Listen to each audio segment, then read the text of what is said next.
Thanks for join Bernard Simamora Tutorial. Channel ini menyajikan berbagai macam video materi hukum. Subscribe, like, and share. Selamat menyaksikan. Pengantar Ilmu Hukum, PIH. Topik 89 dari 90 topik.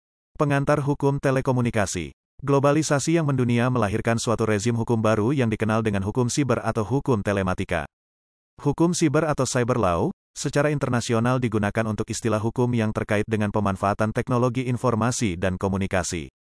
Demikian pula, hukum telematika yang merupakan perwujudan dari konvergensi hukum telekomunikasi, hukum media, dan hukum informatika.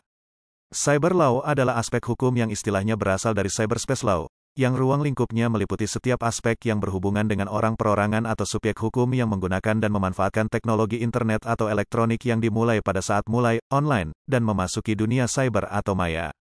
Pada negara yang telah maju dalam penggunaan internet atau elektronik sebagai alat untuk memfasilitasi setiap aspek kehidupan mereka, perkembangan hukum dunia maya sudah sangat maju. Istilah yang digunakan dalam hukum yang mengatur kegiatan dalam cyberspace adalah the law of the internet, the law of information technology, the telecommunication law, dan lex informatica. Cyber law sebagai suatu rezim hukum yang baru akan lebih memudahkan untuk dipahami dengan mengetahui ruang lingkup pengaturan cyber law dengan bentuk pengaturan yang bersifat khusus dalam cyberspace, antara lain, 1. Hak cipta. 2. Merek. 3. Fitnah atau pencemaran nama baik. 4. Privacy. 5. Duty of care. 6. Criminal liability. 7. Proseduran issues. 8. Electronic contracts dan digital signature.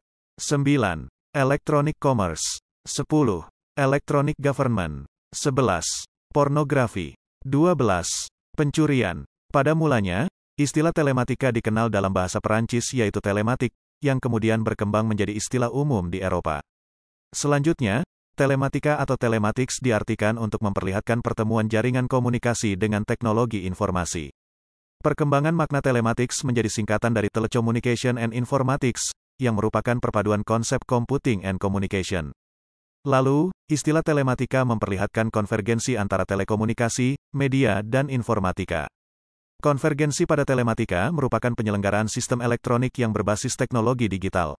Akibat dari perkembangan yang luar biasa, istilah telematika berkembang menjadi istilah teknologi informatika, TI, Information and Communication Technologies, atau ICT.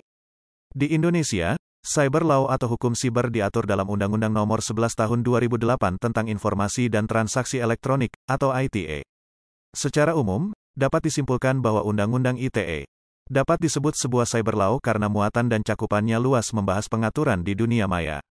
Undang-Undang ITE memiliki jangkauan yurisdiksi tidak semata-mata pada perbuatan hukum yang berlaku di Indonesia dan atau dilakukan oleh warga negara Indonesia, tetapi juga berlaku untuk perbuatan hukum yang dilakukan di luar wilayah hukum Indonesia baik oleh warga negara Indonesia maupun warga negara asing atau badan hukum Indonesia maupun asing, yang memiliki akibat hukum di Indonesia, mengingat pemanfaatan teknologi informasi untuk informasi elektronik dan transaksi elektronik, dapat bersifat lintas teritorial atau universal. Berdasarkan Undang-Undang ITE, pemanfaatan teknologi informasi dan transaksi elektronik dilaksanakan berdasarkan asas kepastian hukum, asas manfaat, asas kehati-hatian, dan asas kebebasan memilih teknologi atau neutral teknologi. 1. Asas kepastian hukum. Landasan hukum bagi pemanfaatan teknologi informasi dan transaksi elektronik serta segala sesuatu yang mendukung penyelenggaraannya yang mendapatkan pengakuan hukum di dalam dan di luar pengadilan. 2. Asas manfaat. Asas bagi pemanfaatan teknologi informasi dan transaksi elektronik diupayakan untuk mendukung proses berinformasi sehingga dapat meningkatkan kesejahteraan masyarakat. 3. Asas kehati-hatian. Landasan bagi pihak yang bersangkutan harus memperhatikan segenap aspek yang berpotensi mendatangkan kerugian, baik bagi dirinya maupun bagi pihak lain dalam pemanfaatan teknologi informasi dan transaksi elektronik. 4. Asas itikat baik. Asas yang digunakan para pihak dalam melakukan transaksi elektronik tidak bertujuan untuk secara sengaja dan tanpa hak atau melawan hukum mengakibatkan kerugian bagi pihak lain tanpa sepengetahuan pihak lain. 5. Asas kebebasan memilih teknologi atau neutral teknologi. Asas pemanfaatan teknologi informasi dan transaksi elektronik tidak terfokus pada penggunaan teknologi tertentu sehingga dapat mengikuti perkembangan pada masa yang akan datang. Telekomunikasi terdiri dari kata tele, yang berarti jarak jauh, atau at a distance, dan komunikasi, yang berarti hubungan pertukaran ataupun penyampaian informasi. Menurut Pasal 1 Undang-Undang Nomor 36 Tahun 1999 tentang Telekomunikasi, definisi telekomunikasi adalah sebagai kegiatan pemancaran, pengiriman, dan/atau penerimaan dari setiap informasi dalam bentuk tanda-tanda, isyarat, tulisan, gambar, suara, dan bunyi melalui sistem kawat, optik, radio, atau sistem elektromagnetik lainnya.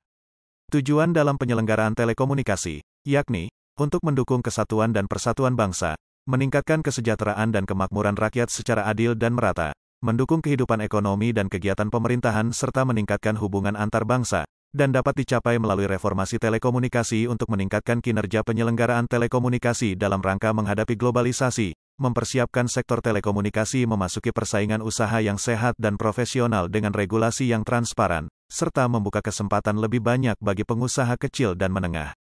Asas penyelenggaraan telekomunikasi menurut Undang-Undang Nomor 36 Tahun 1999 tentang Telekomunikasi diselenggarakan berdasarkan 1. Asas manfaat. Berarti bahwa pembangunan telekomunikasi khususnya penyelenggaraan komunikasi akan lebih berdaya guna dan berhasil guna, baik sebagai infrastruktur pembangunan, sarana penyelenggaraan pemerintahan, sarana pendidikan, sarana perhubungan, maupun sebagai komoditas ekonomi yang dapat meningkatkan kesejahteraan masyarakat lahir dan batin.